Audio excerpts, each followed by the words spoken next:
রজনীর তারা উঠেছে গগন ছে,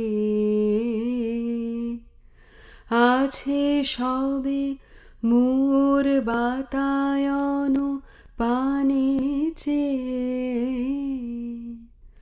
রজনীর তারা উঠেছে গগন ছে,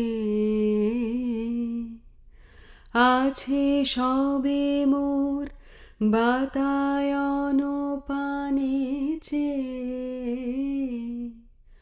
প্রিয়তম হে জাগো জাগো জাগো। ঘুম আসছে না অভিকের। হঠাৎ করেই যেন মনের মধ্যে একটা পাহাড়ের মতো চাপ অনুভব করছে। শাকনিকদের সঙ্গে দেখা করার পর থেকে আবার যেন বাস্তবে ফিরে এসেছে ও।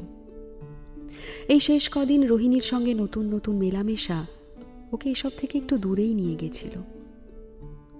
কিন্তু সেই ক্ষণিকের সুখ তো আর চিরস্থায়ী হতে পারে না। অতএব ফের মাটিতে পা পড়তেই রাতের ঘুম এক প্রকার হারিয়েই ফেলেছে অভিক। চাকরি না পেলে যে কি করবে জানে না। পিএইচডি করার ইচ্ছে আছে খুবই, কিন্তু বাবার শরীরের যা অবস্থা সেই পথে যেতে পারবে কিনা অভিক জানে না। আর একটা ভাইও তো আছে, তারও পড়াশোনা অনেকটা বাকি। শুভর কথাটা কানে বাজছে যেন। আর বাড়ি থেকে টাকাটা নেওয়া যাচ্ছে না। জাস্ট সেদিন খাবার টেবিল থেকে উঠে যাওয়ার পর বাবার সঙ্গে তেমন কিছু কথা হয়নি আর। কিন্তু সত্যি বলতে কি চাকরি পাওয়া খুব দরকার হলেও অভিকের ভেতরে ভেতরে চাকরির প্রতি অনীহাও জন্ম নিয়েছে অনেক। কারণ ওর থিয়েটার। ও জানি যে একবারই চাকরির জগতে ঢুকে গেলে ওর পক্ষে থিয়েটার করা আর সম্ভব হবে না। কলেজে বিপ্লবদাকে দেখেছে অভিক, পারেনি কন্টিনিউ করতে। অনেক চেষ্টা করেছিল ঠিকই, কিন্তু শেষমেশ থিয়েটার ছেড়ে দিতে বাধ্য হয়েছে। ঘণ্টাখানিক এপাশ ওপাশ করে উঠে পড়ল অভিক। ছাদে এসে দাঁড়ালো যখন, তখন 1:30 মতো বাজে। কলকাতায় এখন শীত একটু একটু করে পড়ছে। রাতের দিকে ছাদে এসে দাঁড়ালে একটু শীত শীত করে। চারপাশের বাড়িগুলো সবই অন্ধকার। কেমন যেন এক একটা অন্ধকার অট্টালিকার মতো মনে হচ্ছে অভিকের। পাশের ফ্ল্যাট বাড়ির বিভিন্ন রঙের আলো আজকে আর ছাদে ডিজাইন করে দিচ্ছে না, বরং সরু এক ফালি চাঁদের প্রায় নিভে যাওয়া আলোয় অভিকের ছায়াটুকু মিশে যাচ্ছে অন্ধকারে। অভিকের খুব ইচ্ছে করছে গলা ছেড়ে গান ধরতে। গিটারটা নিয়ে এসে বসলেও গান আর আসছে না। একবার হাতে ফোনটা নিতেই ওর মনে পড়ল সেই যে কফি হাউসে রোহিণী টেক্সট করেছিল, ওটার তো উত্তরই দেওয়া হয়নি। উফ, এই অর্ণবের পাল্লায় পড়লে সবকিছু এমন ঘেঁটে যায় না। তাড়াতাড়ি ফোন খুলে আগে একটা মেসেজ পাঠালো রোহিণীকে। আরে সারাদিন ব্যস্ত ছিলাম খুব, তাই আর উত্তর দেওয়া হয়ে ওঠেনি, সরি। মেসেজটা পাঠিয়ে একটু উঠে দাঁড়িয়ে পায়চারি করে নিল অভিক। অবশ্য সেটা ঠিক পায়চারি নয়, রীতিমতো কোনো ইন্টারভিউয়ের ঠিক আগের মুহূর্ত বলেই মনে হতে পারে।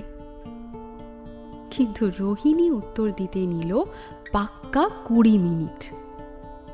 ততক্ষণে আমাদের নায়কের ফিরে পাওয়া প্রাণ আবার যায় যায় গোছের অবস্থা আর কি। রোহিণী লিখেছে, বাহ, বেশ তাড়াতাড়ি উত্তর দিলে দেখছি।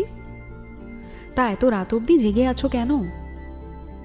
সঙ্গে সঙ্গে অভিকের জবাব, আরে কিছুই না, তেমন ঘুম আসছে না, তাই ছাদে এসে একটু পাইচারি করছি আর কি। তোর কি খবর? এবার আর উত্তর দিতে দেরি করেনি রোহিণী। আমার আর কি, এই তো খানিকক্ষণ আগে পড়ে উঠলাম। কিন্তু তোমার এমন দশা কেন? ঘুম কেড়ে নিল কে? মেসেজটা পড়ে হেসে ফেলল অভিক। রোহিণীর মেসেজগুলো খুব সহজেই অভিক কল্পনায় রোহিণীর গলায় শুনতে পাচ্ছে। এই চিলে কোঠার ঘরে বসে সেই কল্পনাগুলো ওর ভালো লাগছে। বাইরে তখন অন্ধকারটা বেশ জাঁকিয়ে বসেছে, যদিও এই ভীষণ নিস্তব্ধতা অভিকের এখন ভীষণ মনে ধরেছে। উত্তর দিল, ঘুম না হয় কেড়েই নিল, সে আর কি করা যাবে, যদিও আপাতত মনে হচ্ছে জেগে থাকাই যায় খানিকক্ষণ। সেটাই বোধহয় ক্ষতির চেয়ে লাভই বেশি। এই মেসেজটা লিখে যেই না সেন্ড করেছে, হঠাৎ পায়ের শব্দ শুনতে পেল অভিক। সিঁড়ি থেকে বাবার গলা শোনা গেল একটু পরেই। বাবিন! সাড়া দিল অভিক। হ্যাঁ, ওপরে আছি। বাবা ওপরে এসে ওকে দেখে একটু ভুরু কুঁচকে জিজ্ঞেস করলো, কি রে, এখানে কি করছিস এখন? বাবার সঙ্গে এই কদিন কথা হয়নি, তাই একটা উষ্ণতার অভাব স্পষ্ট অনুভব করলো অভিক। মুখে অবশ্য বলল, ঘুম আসছিল না তাই এখানে এসছি। কিছু বলবে? বাবা কিছুক্ষণ মুখের দিকে তাকিয়ে থাকলো। না, কিছু না। আজ খেলতে গেছিলি, শরীরের ওপর ধকল গেছে, শুয়ে পড়, বেশি রাত করিস না। বাবা নেমে যাওয়ার পর একটু কিছুক্ষণ চুপ করে থাকে অভিক। তারপর ফোন খুলতেই দেখে রোহিণী আর মেসেজ চেক করেনি। পাশের ফ্ল্যাট বাড়ির একটা আলো এসে পড়েছিল ছাদের ওপর। এখন সেটা আবার নিভে গেছে। অভিক ছাদে এসে দাঁড়ালো। চারপাশের নিঝুম অন্ধকার কিভাবে যেন ওকে বারবার মনে করিয়ে দিচ্ছে রোহিণীর কথা। মেয়েটা যেন কিসের অজান্তেই একটা অদ্ভুত মায়ায় জড়িয়ে ফেলেছে অভিককে। যেন রোহিণী অভিকের বহু জন্মের চেনা, যেন এই অবিকল এক মুখ কয়েকশো বছর আগের অভিক দেখেছে, দু চোখ ভরে দেখেছে। কিন্তু কোনো এক অজানা ভয়ের কারণে আর পা বাড়াতে ভয় পাচ্ছে অভিক। কেন মেঘ আসে হৃদয় আকাশে, তোমারে দেখিতে দেয় না, মোহ মেঘে তোমারে অন্ধ করে রাখে, তোমারে দেখিতে দেয় না, মাঝে মাঝে তব দেখা পাই, চিরদিন কেন পাই না, মাঝে মাঝে তব। নিজের অজান্তেই গেয়ে উঠল। মনের মধ্যে একরাশ কালো মেঘ ভর করে এসেছে। সব দিক থেকেই যেন ঘন কুয়াশার মধ্যে পড়ে গেছে সে। এবার কোন দিকে পথ, কোন দিকে খাদ, কিচ্ছু জানে না। এই বিহ্বলতায় যখন আমাদের নায়ক একেবারে জর্জরিত, সেই মুহূর্তেই কুয়াশার মধ্যে একটা ছোট্ট আলোর বিন্দু।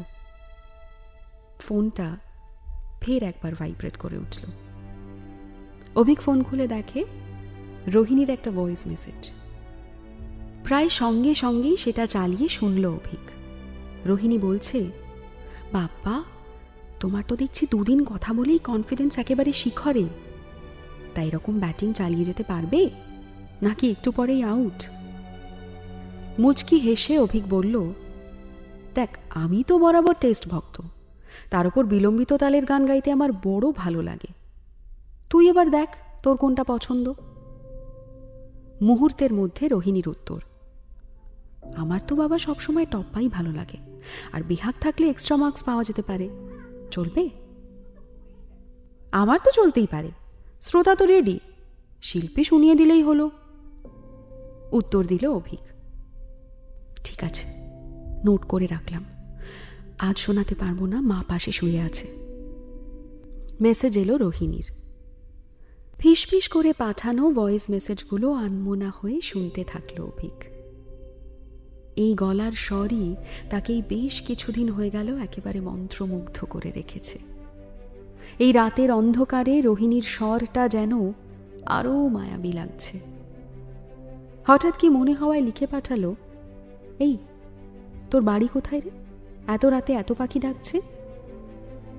উত্তর এলো, আমি মামা বাড়িতে, এখানে আমাদের অনেক বড় বাড়ি, দুটো পুকুর আছে, সারা দিন পাখি ডাকে। তুমি এলে তুমিও সারা রাত পাখির ডাক শুনবে। জোয়ান ছেলেকে দেখা করার 2 সপ্তাহের মাথায় বাড়িতে ডাকছিস রাত কাটানোর জন্য। উত্তর লিখল অভিক, তুই তো সুবিধের মেয়ে নোস দেখছি। সঙ্গে সঙ্গে ঝাঁঝালো উত্তর ধেয়ে এলো, কেন? তুমি কি সুযোগ সুবিধের পরখ না করে রাত্রির বেলা মেয়েদের সঙ্গে কথা বলো না, নাকি সুবিধে পাওয়ার জন্য উতলা হয়ে উঠেছ? উফ, এই মেয়ের মুখ মানে কথার ফুলঝুরি। এক একটা মেসেজ পড়ে ওর ওই নির্বিকার মুখটা মনে পড়ছে অভিকের, আর আরও ভিড়মি খাচ্ছে। মেসেজে টাইপও করলো কেমন যেন আমতা আমতা করে। আরে না, মানে ওই আর কি, কথার কথা। আমাদের অপর্ণা আপাতত একটা মেসেজেই বেশ খানিকটা ধরাশায়ী করে ফেলেছে অভিককে। কিন্তু বেচারা অভিক তো এখনো জানেই না যে তার ভিড়মি খাওয়া একেবারেই শেষ হয়নি। পরের মেসেজ এলো, আর রাত দুপুরে অত কথা বলতে হবে না। কাল বিকেলে ফ্রি আছো, নাকি আবার সুযোগ সুবিধে সম্পন্ন মেয়ে খুঁজতে বেরোবে? অভিক তড়িঘড়ি উত্তর দিল, আরে দূর, বাজে বকিস না, ফ্রি আছি মোটামুটি। কেন বল? না, তাহলে দেখা করতাম। ট্রায়াঙ্গুলার পার্কের কাছে একটা ভালো ক্যাফে খুলেছে। পাশের ফ্ল্যাট বাড়িতে আবার একটা আলো জ্বলে উঠেছে। ঝড়ের গতিতে পরের মেসেজ পাঠিয়ে দিল Abhik, is this a date? এই সমস্ত সময় আবার ইংরেজি না বললে আমাদের নায়কের ঠিক মুড আসে না।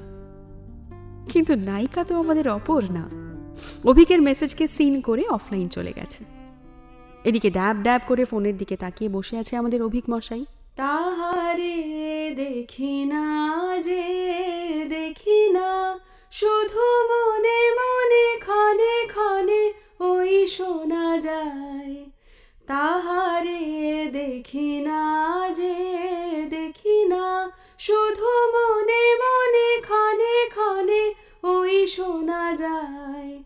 বাজে অলক্ষিত তারি চরণে, বাজে অলক্ষিত তারি চরণে, রুনু রুনু রুনু রুনু নূপুর ধ্বনি, মোর ভাবনারে কি হাওয়ায় মাতালো, দোলে মন দোলে অকারণ হরষে, মোর ভাবনারে কি হাওয়ায় মাতালো, দোলে মন দোলে অকারণ হরষে।